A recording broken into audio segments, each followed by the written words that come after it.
नमस्कार, मैं डॉक्टर प्रशांत। आप सभी का शिवराज स्कूल ऑफ योगा इस यूट्यूब चैनल पे स्वागत करता हूं।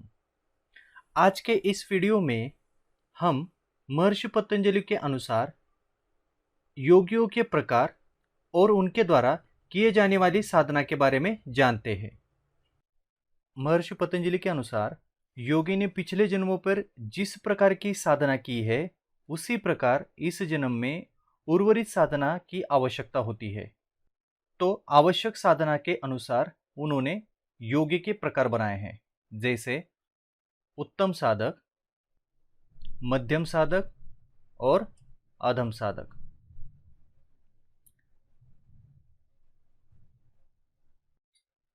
महर्षि पतंजलि के अनुसार योगियों के प्रकार: अभ्यासकों का स्तर उत्तम, योग का प्रकार योग, योग्य क्रिया: जिन साधकों को इस जन्म में सिर्फ अभ्यास एवं वैराग्य से ही कैवल्य की प्राप्ति होगी, उस साधक को उत्तम साधक कहा गया है।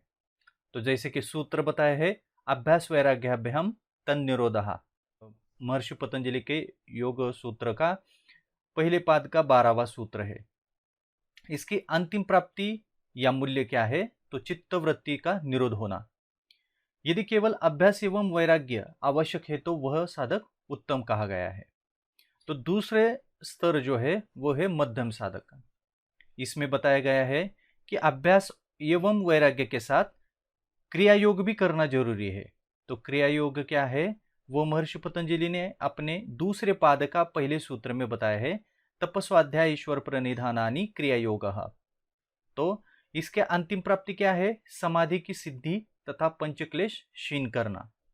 यदि तपस्वाध्याय ईश्वर प्रणिधान भी अभ्यास एवं वैराग्य के साथ आवश्यक है तो वह साधक मध्यम कहलाता है।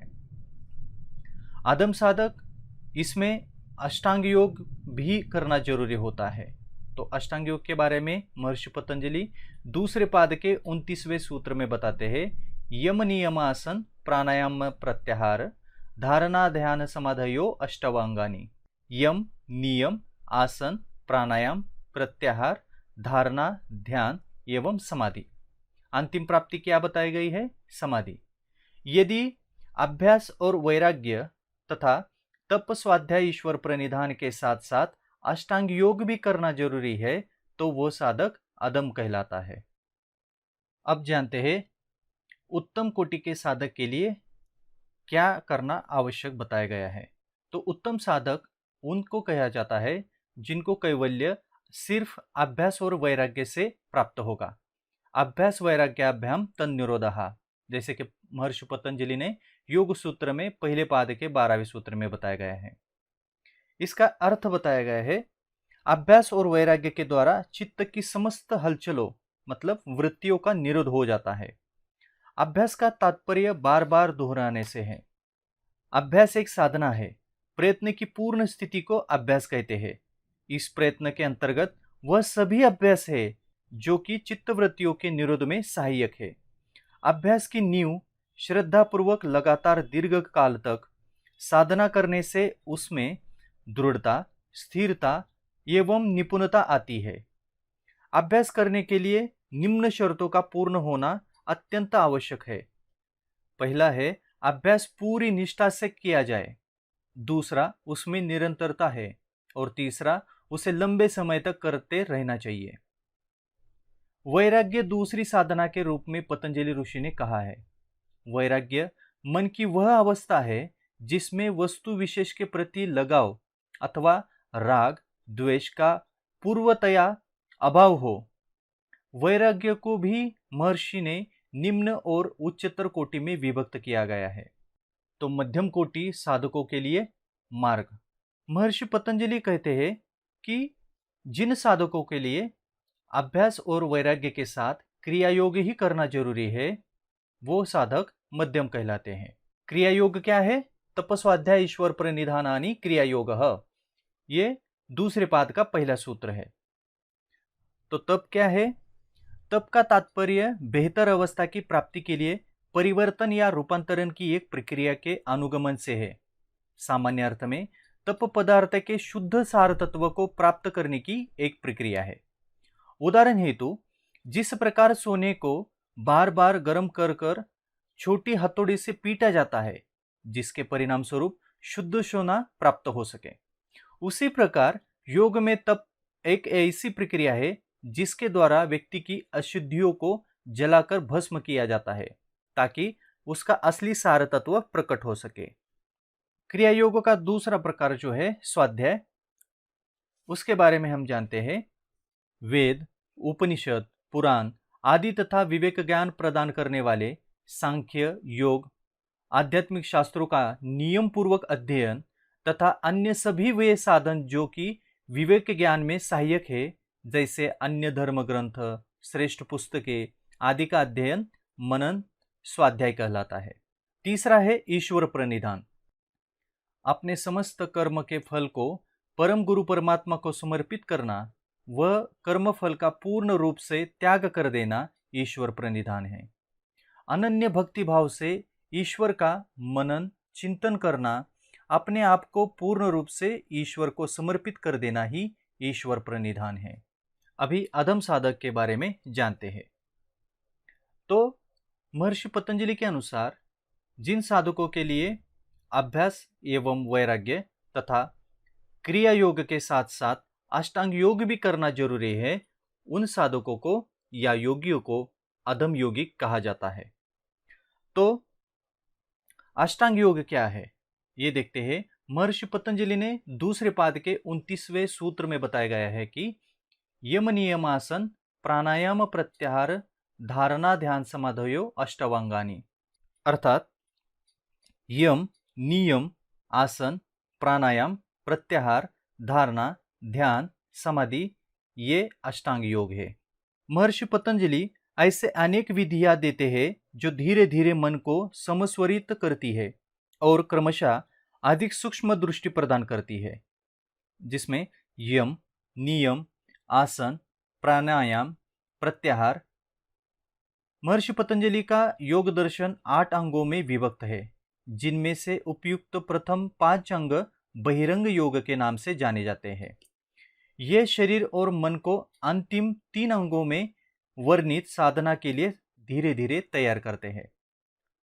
तो अंतिम 3 अंग कौन से हैं? धारणा, ध्यान और समाधि। प्रथम 5 अंग चेतना का निरोध करते हैं, जबकि अंतिम 3 अंग उसका प्रसार करते हैं।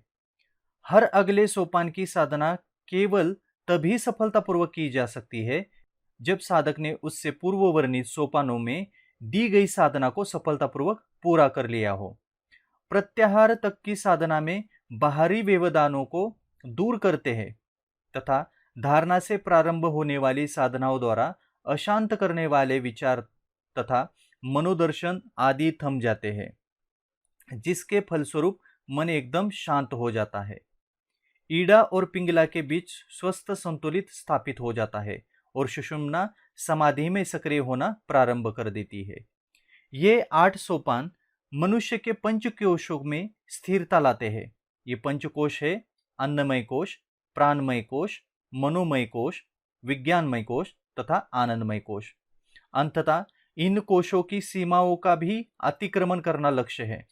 यह गति स्थूल से सूक्ष्म की ओर होती है। तो आइए अष्टांग योग के बारे में संक्षेप में जानते हैं।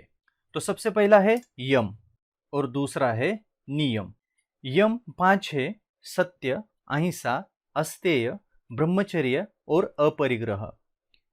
इसी प्रकार 5 नियम भी है: सोच, संतोष, तप, स्वाध्याय और ईश्वर प्रणिधान।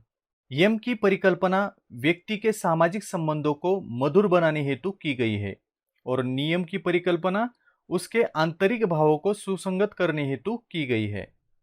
यह यम और नियम व्यक्ति के बाह्य कर्म और आंतरिक भावों के मध्य में द्वंद्व को कम करने हेतु परिकल्पित है। यह दो तरफा संबंध है।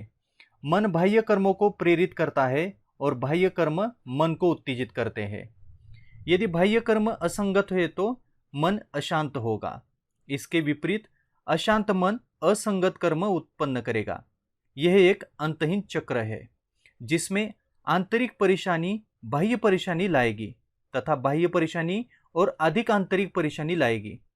यम नियमों का लक्ष्य ही है इस चक्र को तोड़ना और अपने प्रति, अपने जीवन के प्रति और अपने परिवेश के प्रति समझदारी के साथ कार्य एवं भाव द्वारा मन को शांत करना। इसके बाद तीसरा अंग है आसन। महर्षि पतंजलि ने सुखपूर्वक बैठने की मुद्रा को आसन कहा है। सिद्धांत में आसनों के अंतर्गत हठ योग के अनेक आसन आ जाते हैं, परंतु व्यवहारिक रूप से इनमें से कुछ ही आसन को सम्मिलित दिखाया गया है, जैसे पद्मासन, सिद्धासन आदि। पातंजल योग में आसनों का उद्देश्य विभिन्न तंत्रिका आवेगों का, दुख और सुख की भावनाओं का तथा शीत और उष्ण जैसी विरोधी प्रतिक्रियाओं में संतुलित स्थापन करने का है। अगला अंग है प्राणायाम। प्राणायाम के अभ्यास का उद्देश्य मानव संरचना की समस्त प्राण शक्ति को केंद्रित करना है। प्राणायाम से आत्मनियंत्रण तथा एकाग्रता की प्राप्ति होती है। अगला अंग है प्रत्याहार। प्रत्याहार का शाब्दिक अर्थ है अंदर समेटना। इसके अभ्यास का उद्देश्य मन की बहिर्मुखी वृत्तियों को रोकना है, जिससे चेतना को अंतर्मुख किया जा सके। जो व्यक्ति बाह्य इंद्रियों के अनुभवों से अशांत एवं विक्षिप्त हो जाता है, उसके लिए मन के आंतरिक क्षेत्रों की खोज असंभव है। अंततः इंद्रिय अनुभव जैसे ध्वनि, गंध आदि को समाप्त किया जाता है। ध्यान की सभी विधियां यथा अंतर्मौन, अजपाजप, त्राटक आदि प्रारंभ में प्रत्याहार की अवस्था लाने का लक्ष्य रहती है और आगे चलकर मानसिक एवं अतीन्द्रिय उत्तेजनाओं का भी निरोध करती है। अगला अंग है धारणा। धारणा का अर्थ मानसिक एकाग्रता होता है। इसे ध्यान की पूर्व तैयारी भी कहा जा सकता है, क्योंकि धारणा में सजगता को किसी एक बिंदु पर टिकाना होता है। यदि साधक ने प्रत्याहार में निपुणता प्राप्त कर ली हो तो उसके सभी बाहरी व्यवधान समाप्त हो जाते हैं, परंतु अभी उसका मन भूतकाल की स्मृतियों, भविष्य की कल्पनाओं और मानसिक वार्तालाप से मुक्त नहीं हुआ होता है। मन अतीत के सुखद अनुभवों के विषय को सोचने और उन्हें भोगने का प्रयास करता है तथा दुखद अनुभवों से त्रस्त रहता है अथवा भविष्य से डरता रहता है या उसकी योजनाएं बनाता रहता है। धारणा के लिए सतत नियमित अभ्यास जरूरी है। धीरे धीरे साधक को अपने प्रतीक के गहन पक्षों के दर्शन होते हैं और वह स्वमेव ध्यान में पहुंचता है। अगला अंग है ध्यान। संक्षेप में ध्यान धारणा का विस्तार है।